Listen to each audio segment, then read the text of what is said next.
Good evening बच्चों। एक बार फिर मैं आपके लिए video class 9 history section 2 chapter number 4 forest society and colonialism, इसको हम लोग फॉलो कर रहे हैं। और बच्चों, इस चैप्टर के 2 वीडियोस मैंने ऑलरेडी पोस्ट कर दिए हैं। ये 3rd वीडियो है।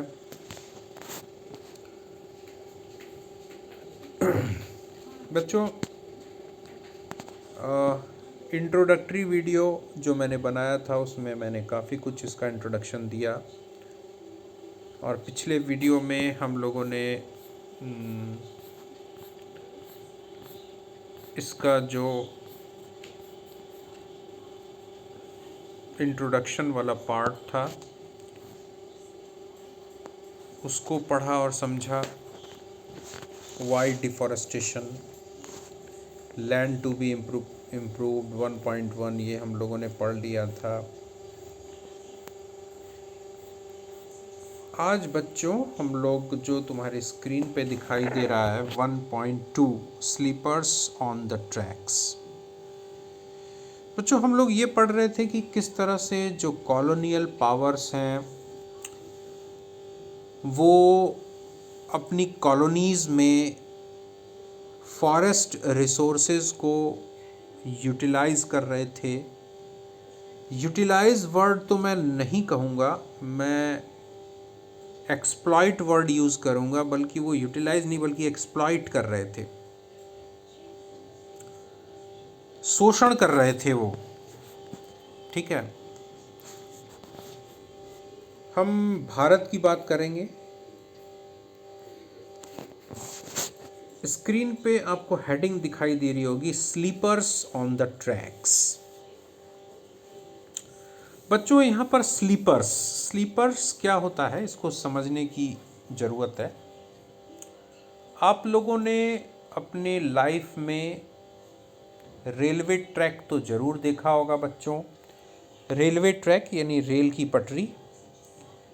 रेल की जो पटरी होती है बच्चों, तुमने देखा होगा वो किसके ऊपर फिक्स होती है ना? किस चीज़ पर वो फिक्स होती है ये भी आपने देखा होगा। आपने देखा होगा एक बार जैसा सीमेंट का बना हुआ एक बार होता है। ठीक है, एक पिलर जैसा, उसके ऊपर रेल की पटरी जो है वो फिक्स की जाती है, उसको बोलते हैं स्लीपर। आज की डेट में तुम जो देखते हो स्लीपर्स, वो तुम देखते होगे उसके सीमेंट के, कंक्रीट के, आरसीसी जिसको बोलते हैं, जिसको ढाला जाता है ना। सीमेंट, कंक्रीट और स्टील तीनों का यूज़ करके एक पिलर जैसा, एक खंभा जैसा बनाया जाता है, और उसको ट्रैक में बिछाया जाता है, और फिर उसके ऊपर पटरियाँ, जो रेल जिसको बोलते हैं, रेल की पटरी, वो उसमें फिक्स की जाती है। बच्चों, जब रेलवे इंट्रोड्यूस हुआ था शुरुआती वर्षों में, जब रेलवे का नया नया विकास हुआ था, तो ये जो स्लीपर्स आज की डेट में आप देखते हो कंक्रीट के, ये उस समय वुडन होते थे, यानी लकड़ी के होते थे। वुडन लॉग्स, लकड़ी के जो लट्ठे होते हैं, बढ़िया किस्म की जो लकड़ी जिसको बोलते हैं सॉल और टीक वुड, है ना। टीक प्लांट जो होता है, या साल का जो पेड़ होता है, उसकी लकड़ियाँ, अच्छी क्वालिटी की लकड़ियाँ, उस लकड़ी से ये स्लीपर बनाए जाते थे, जिनके ऊपर की रेल की पटरी फिक्स की जाती थी। ठीक है, स्लीपर्स, देखो लिखा हुआ है ना, sleepers wooden planks laid across railway tracks, they hold the tracks in position. ठीक है, पता है ना, रेलवे ट्रैक जो होता है, रेल की पटरियां जो होती हैं, उसको ये फिक्स होता है उस पर, उसको रेल की पटरियों को वो हिलने नहीं देता, फिक्स करके रखता है। आज की डेट में लकड़ियों का यूज़ नहीं होता, लकड़ी का यूज़ नहीं होता, बल्कि यूज़ किसका होता है, कंक्रीट, है ना, विथ स्टील।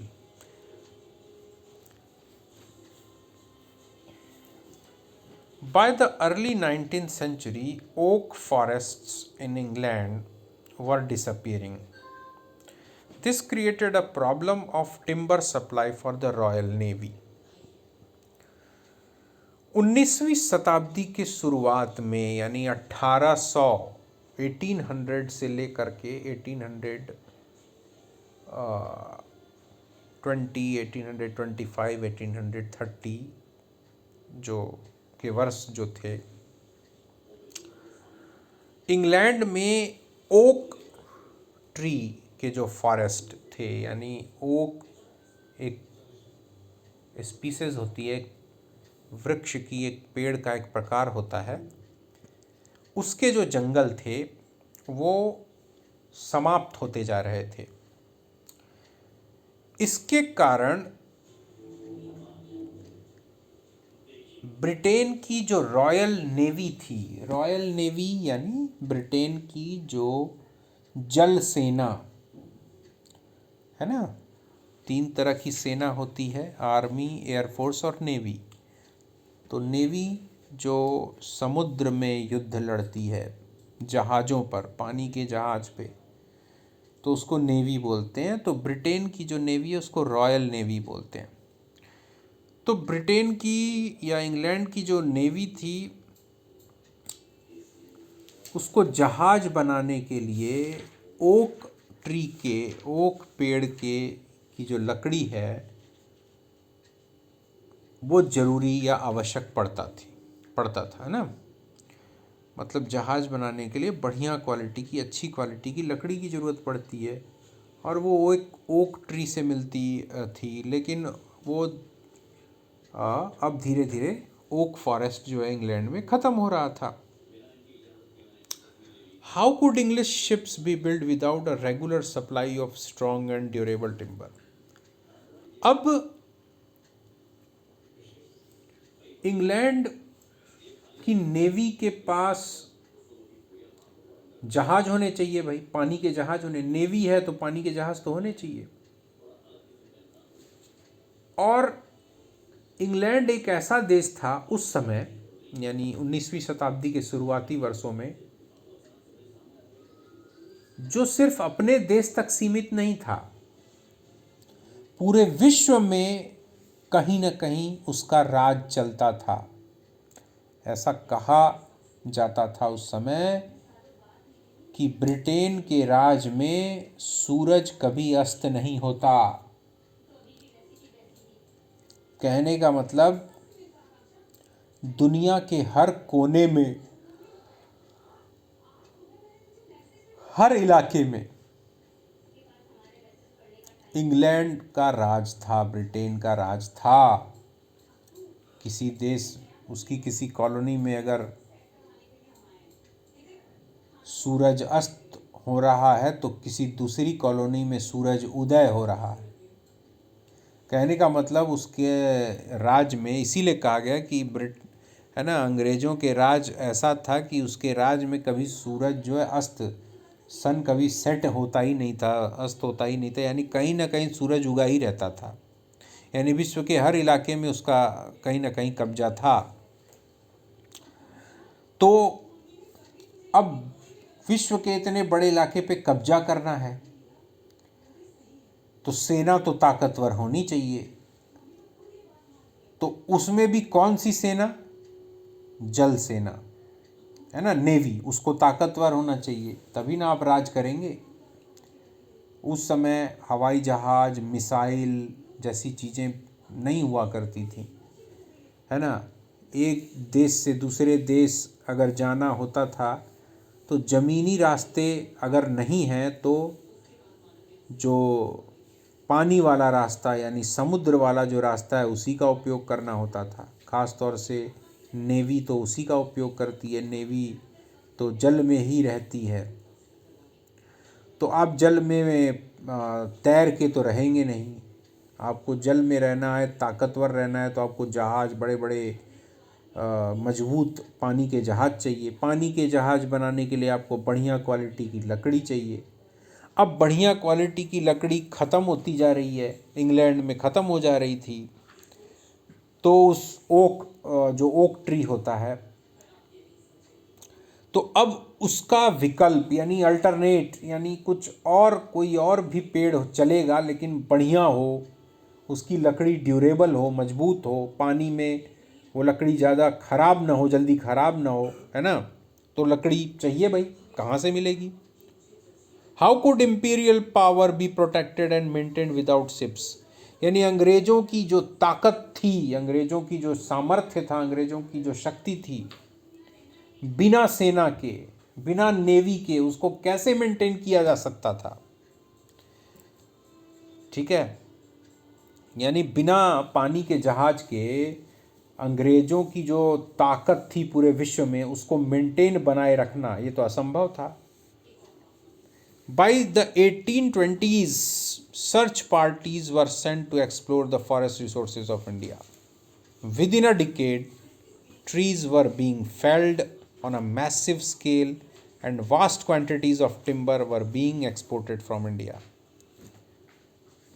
1820 के आसपास, 1820 के दशक में या उसके आसपास सर्च पार्टीज, खोजी दल भेजे गए भारत में अंग्रेज़ों ने अपने खोजी दल भेजे कि जाओ पता लगाओ कि जो बढ़िया क्वालिटी की लकड़ी जो है हमारे जहाज़ बनाने के लिए जो उपयोगी हो, भारत में वो मिल जाएगी कि नहीं। चूँकि तब तक 1820 से बहुत पहले ही अंग्रेज़ भारत के एक बहुत बड़े इलाके पे कब्जा कर चुके थे। और विद इन अ डिकेड, एक डिकेड यानी एक दशक के अंदर, 10 साल में अंग्रेज़ों ने पता लगा लिया और उनको ये पता लगा कि भारत में बहुत अच्छे जंगल हैं जिसमें बहुत ही अच्छी लकड़ी मिल जाएगी। और न सिर्फ पता लगाया बल्कि 10 साल में बहुत बड़े पैमाने पर, मैसिव स्केल यानी बहुत बड़े पैमाने पर लकड़ियाँ काटी जाने लगीं, पेड़ के पेड़ गिराए जाने लगे और फिर उन पेड़ों को, लकड़ियों को, है ना, being exported from India, Bharat से एक्सपोर्ट किया जाने लगा इंग्लैंड के लिए, ताकि उनकी जो रिक्वायरमेंट है पानी के जहाज़ बनाने की, उसके लिए जो लकड़ी की ज़रूरत है वो पूरी हो सके। ठीक है बच्चों,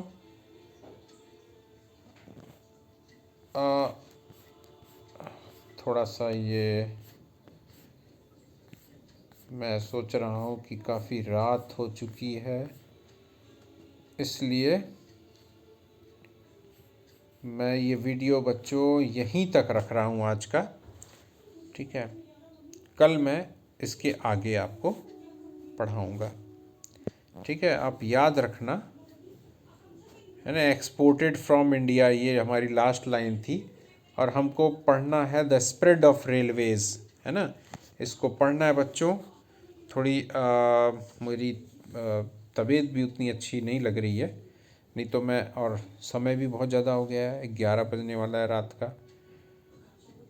और ठीक है बच्चों, कोई भी प्रॉब्लम होगी आप अपनी प्रॉब्लम्स को ज़रूर बताना और आपकी प्रॉब्लम को मैं डेफिनेटली देखूँगा और उससे रिलेटेड जो भी चीज़ हो मुझसे बन सकेगी मैं उसको ज़रूर फुलफ़िल करूँगा बेटा। Okay, good night.